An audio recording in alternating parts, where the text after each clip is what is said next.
Hi, I'm Venus O'Hara. I make content about holistic self-love and I'm doing Vlogmas and today is day 15. So thank you to everyone who's been joining me on this journey.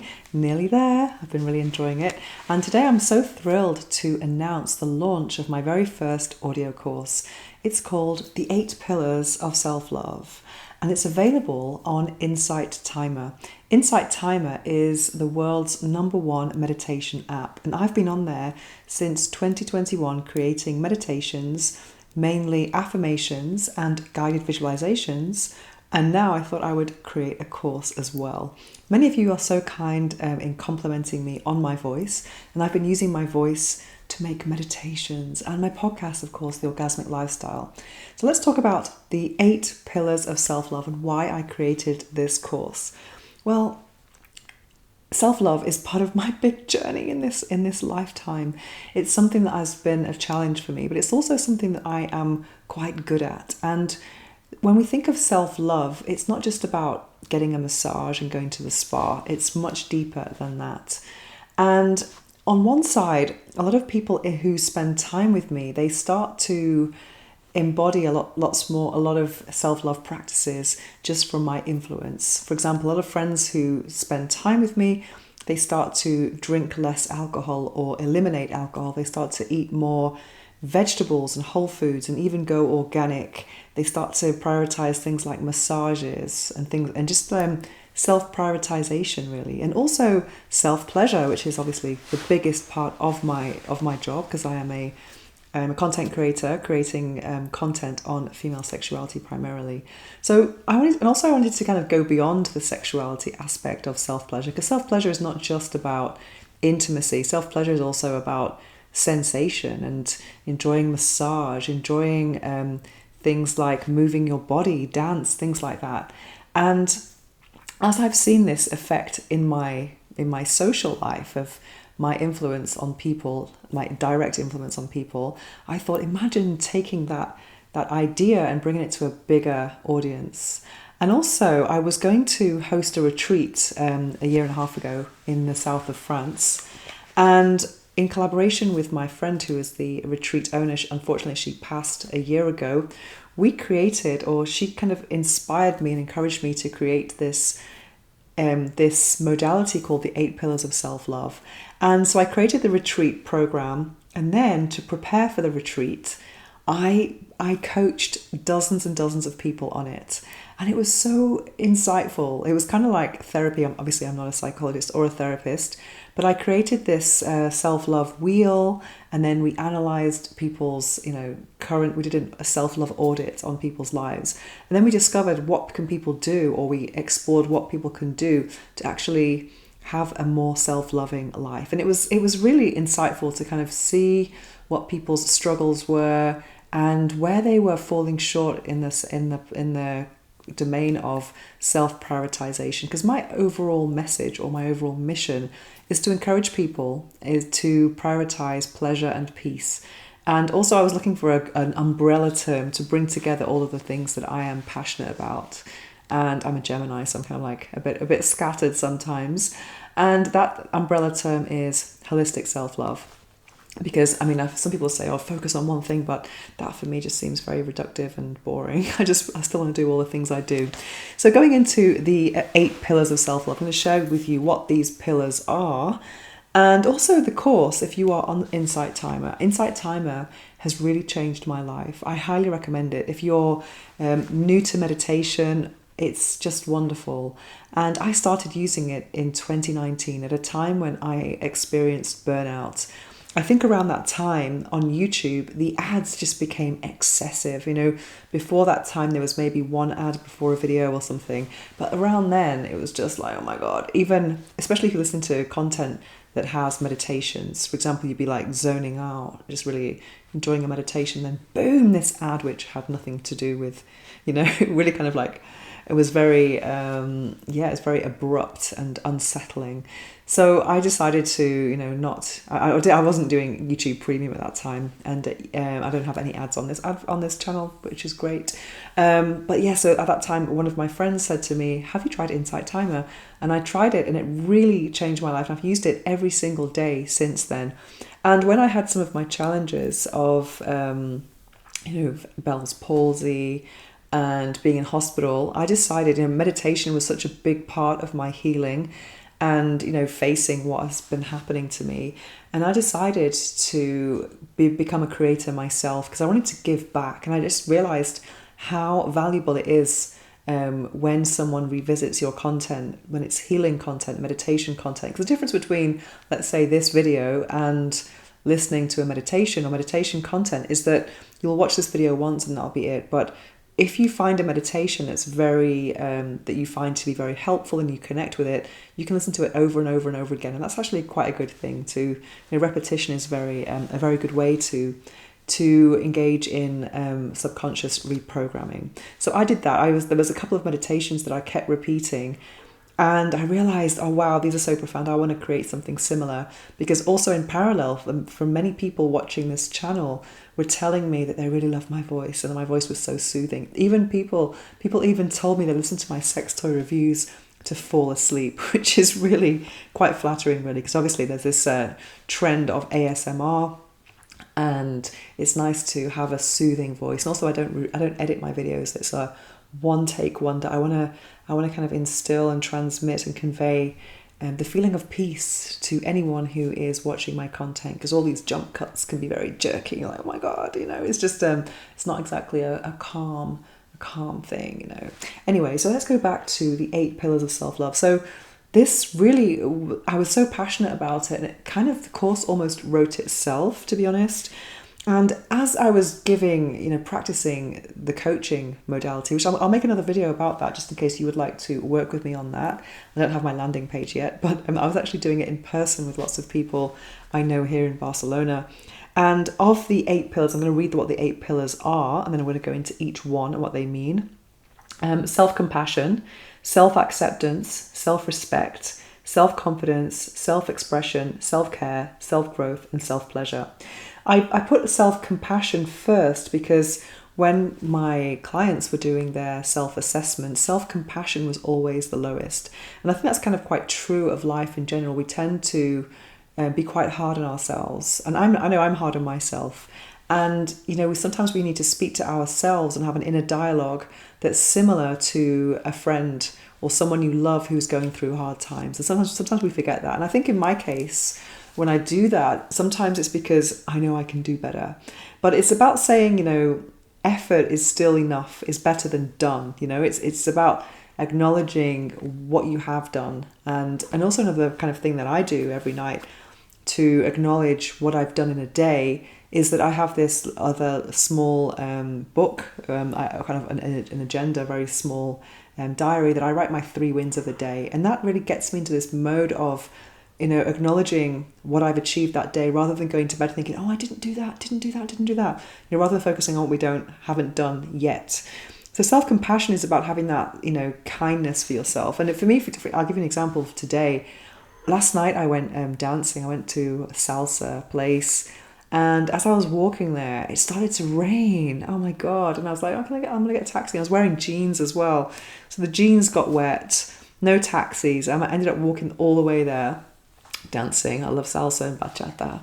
And then when I came home last night, I was so tired, and I ended up staying in bed quite a lot because I was sneezing, and I thought, I really have to look after myself rather than getting up early today and really pushing through the day, because I have a lot of work to do. And also next week, people are going to be away. I just thought, what? I need to rest. So self-compassion is that. It's about listening to your body and acknowledging, what do I need most right now? And that's, sometimes it can be rest, and sometimes it can be distance or silence. Sometimes it can be eat the chocolate or something. So it's about really tapping into that and not thinking, oh, I should. Eliminating should sometimes can be a good thing from your vocabulary. So self-compassion sometimes can just be hugging yourself in bed and just staying warm and going, I'm going to be my own savior, for lack of a better word. So yeah, self-compassion is really important. And that has been the lowest score on the self-love audit that I've done with my clients. And the next thing is self-acceptance, accepting who you are, where you are right now, And that can be hard as well, because sometimes, even in the world of manifestation, it's always about, there's a lot of emphasis on where you want to be and not really on the present moment. I remember thinking of a couple of friends, we used to have all these conversations about personal development and plans and ambition. And it always, when I analysed it, I used to think, wow, we're just not in the present moment. It's always about being somewhere else, being someone else as well, and doing different things, and not really being in the moment and thinking this moment is wonderful and where I am now and who I am now is exactly where I need to be. So that's a really important thing as well, because I think a lot of the time when we're looking at manifestation, it is about not being in the present moment and future, and just kind of like, well, that's also a good insight to have, and thinking, what's not working right now, how can I make it better? And that's also part of this audit, is like seeing where you are right now, let's say with the self-compassion or self-acceptance, and what do you need to improve it.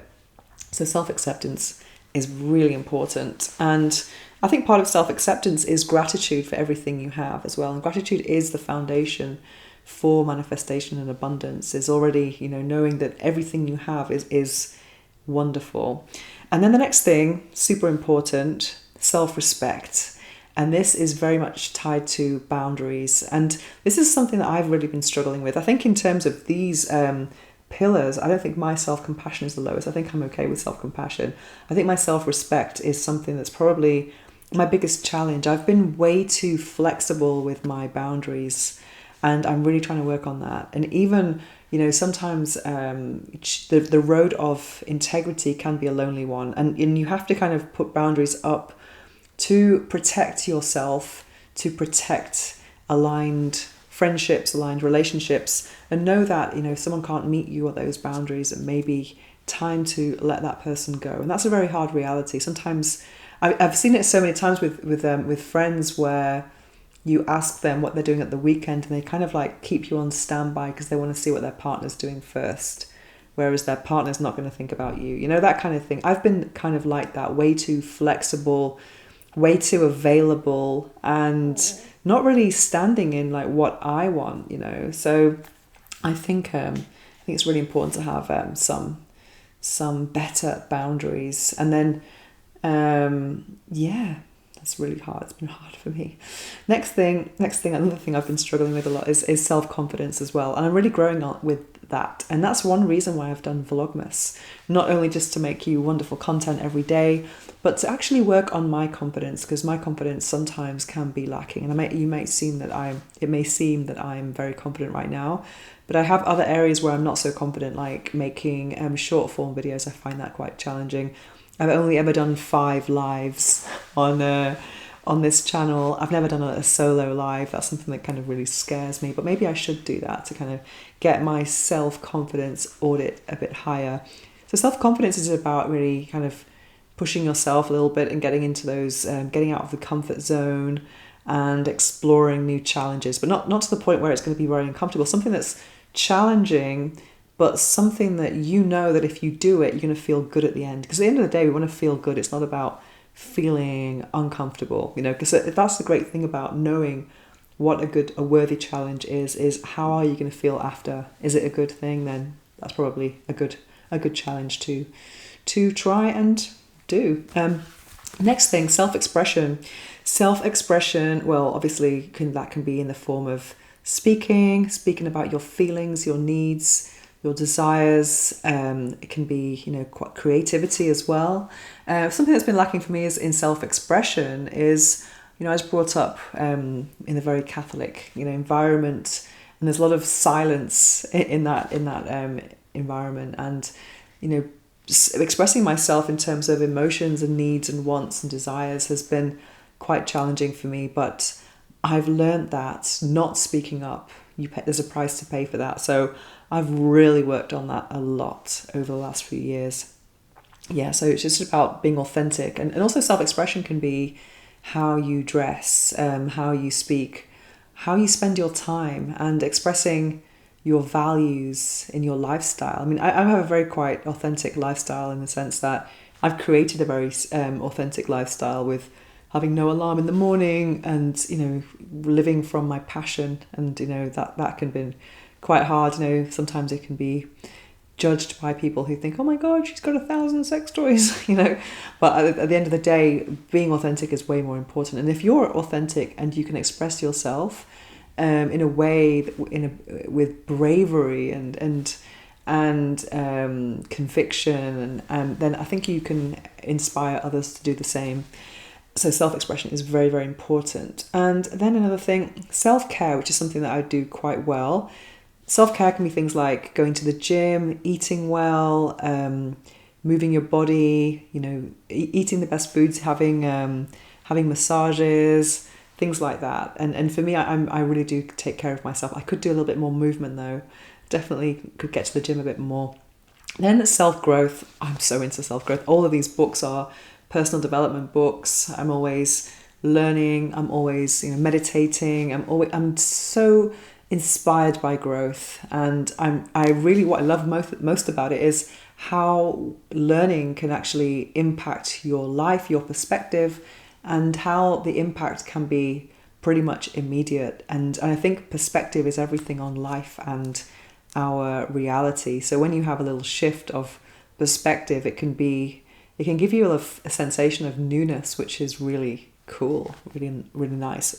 Which newness for me means aliveness as well. And last but not least, self-pleasure. Yeah. Well, obviously, someone who I used to describe myself as an orgasm activist. That was definitely a big part of my journey and my message. I've inspired so many women over the years that I've been doing what I do to actually prioritize their own self-pleasure through getting their first sex toy, to actually speaking up in their sexual encounters. But self-pleasure goes beyond that. Self-pleasure is about feeling good, doing things that feel good, walking barefoot on the sand, even having a massage, which is also, there's a lot of overlap between these different, among these different pillars. And yeah, about sensation and joy, dance, movement, even having a chocolate cake, food. So yes, the self-pleasure is something that's very, very important as well. Obviously, we don't want to get into the extreme of indulgence and overindulgence, where it can be not self-care, you see what I mean. But yeah, so those 8 pillars of self-love. In the course, we kind of go over some examples, and then there is a couple of mantras, and then there are some journaling prompts as well. So if you're already using Insight Timer, it's actually free. But if you want to sign up for Insight Timer, it's only about €45 a year, and it's so worth it. It's so worth it. And on there you'll find things like yoga, breath work, morning rituals, sleep, meditations and music, etc., bedtime stories. There's just so many things to actually help you feel better. And when people say, screen time's really high, when I look at my screen time and I look at the apps that I'm using, Insight Timer is the number one app that I'm using. So I'm actually in meditation for between 1 and 2 hours every day. So I just think it's very important, and it's a good way to actually use your mobile phone as well. So yeah, that is the 8 pillars of self-love. I'm going to leave a link in the description below. I'm going to pin a comment as well. And another day I'm going to actually work on my landing page, and then I'll be able to share with you my coaching, more details about the coaching if you want to work with me. And people find it really insightful and inspiring as well. So if you want to gift that to yourself, I'll give you information in a few days. Yeah, so in the meantime, check out the 8 pillars of self-love on Insight Timer, link below. And thank you for being here. And I'll be back tomorrow for some more Vlogmas, and check out the links in the description below. We've got my podcast, my book, my meditations, and of course the 8 pillars of self-love. Mwah!